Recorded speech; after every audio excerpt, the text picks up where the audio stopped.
magsisimula na sa ating aralin ngayong araw. Bago tayo magsimula, ay magsitayo muna ang lahat upang simula ng panimulang panalangin. Manalangin po tayo.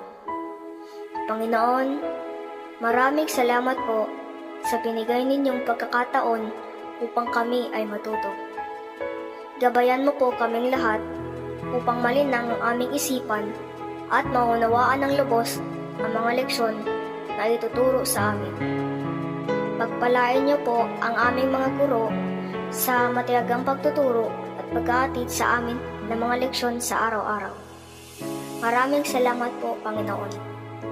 Ikaw po ang aming sandigan at lakas. Amen.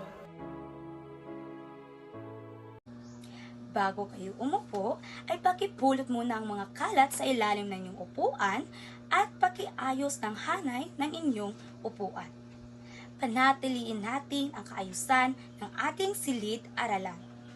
Class Bidol, may lumiban ba sa klase natin ngayon? Magaling at walang lumiban sa klase natin ngayon. Bago tayo tuluyang magsimula sa ating talakayan, may mahalagang sinusunod tayong gabay sa loob ng silid-aralan upang maging maayos, tahimik at epektibo ang ating pagkatuto. Mayroon tayong alintuntunin sa klase na kailangang tandaan at sundin ng bawat isa.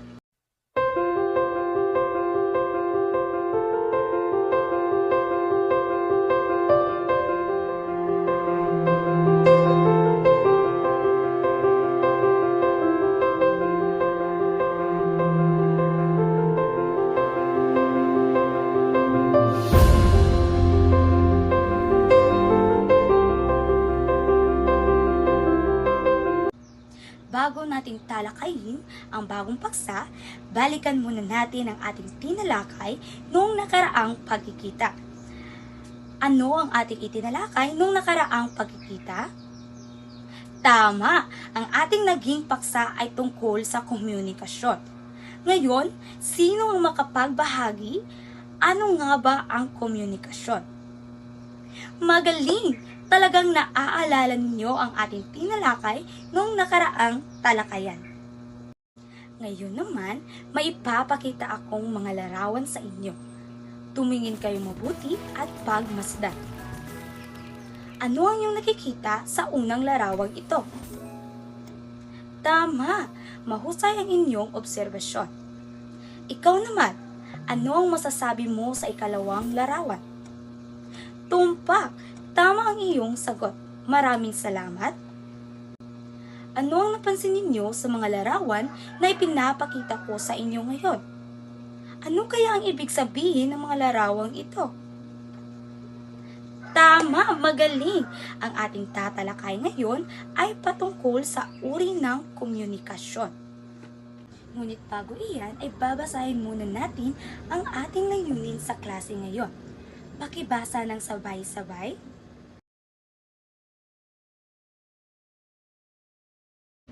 May dalawang uri ng komunikasyon. Ito ang verbal at di-verbal na komunikasyon. Joseph, maaari mo bang basahin ang verbal na komunikasyon? Maraming salamat, Joseph. Ang verbal na komunikasyon ay ang pakikipag-ugnayan gamit ang mga salita o wika sa pamamagitan ng pagsasalita. Ito ay mahalaga dahil dito natin naipapahayag ang ating iniisip, nararamdaman, o gusto nating sabihin sa ibang tao. Ginagamit natin ito sa pang-araw-araw na buhay kapag tayo ay nakikipag-usap. Komunikasyon ay ang pagsabi ng magandang umaga po ma. Ito ay isang halimbawa ng verbal na komunikasyon dahil ginagamit ang salita para bumati at magpakita ng paggalang. Pangalawang halimbawa, anong oras ang pasok natin bukas? Ito ay isang halimbawa rin ng verbal na komunikasyon dahil ginagamit ang wika para magtanong at humingi ng impormasyon. Pwede rin nating sabihin na kapag may sinasabi tayo, gamit ang ating bibig at wika kahit maiksi lang, basta't may mensaheng na ipaparating, iyon ay verbal na komunikasyon. Naintindihan niyo ba ang verbal na komunikasyon? Mabuti! Ngayon dyan, maaari ka bang magbigay ng halimbawa ng verbal na komunikasyon? Magaling! Iyan ay isang mahusay na halimbawa.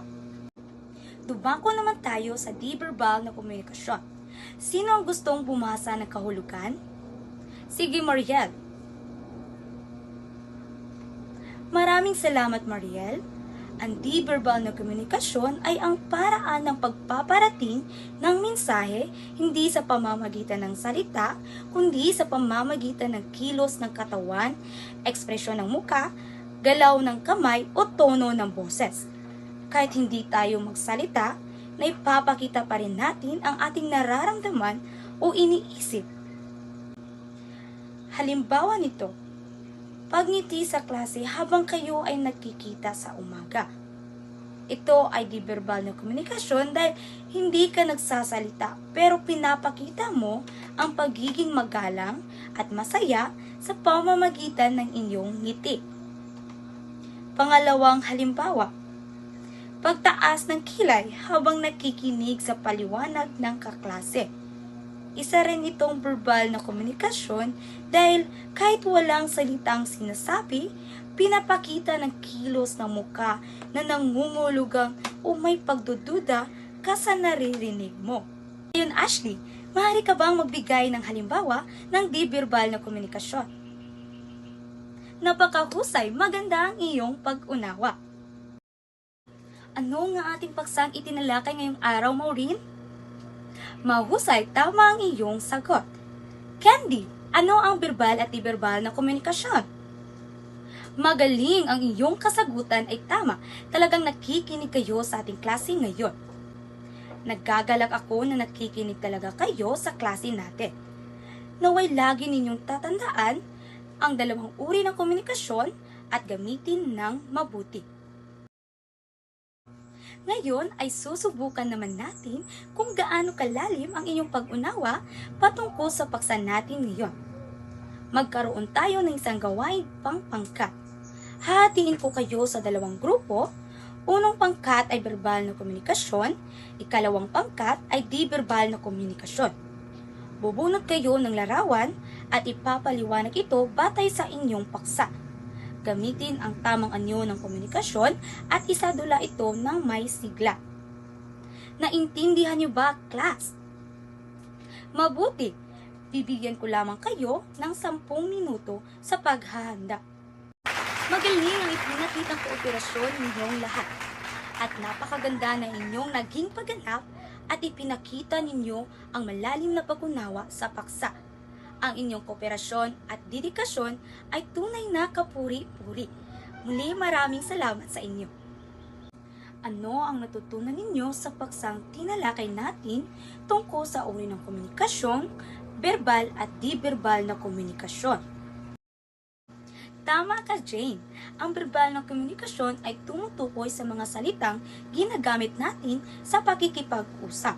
Samantalang ang di-verbal naman ay may kinalaman sa ating katawan, tulad ng galak, paggalaw at ekspresyon ng muka.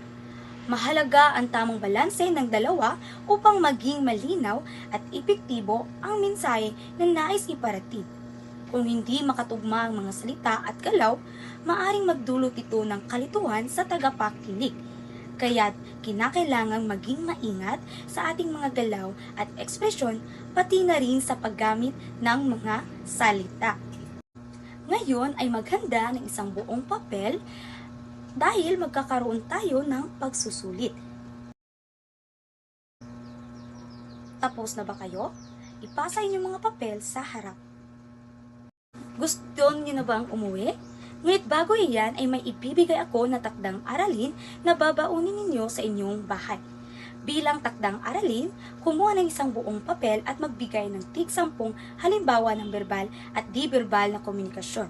Ipaliwanag kung paano ito ginamit sa pang-araw-araw na buhay. Ipapasa ito sa susunod na pagkikita. Maraming salamat mga mag-aaral, naway mas lalo ninyong mauunawaan ang kahalagaan ng wasto at epektibong komunikasyon. Paalam hanggang sa muli!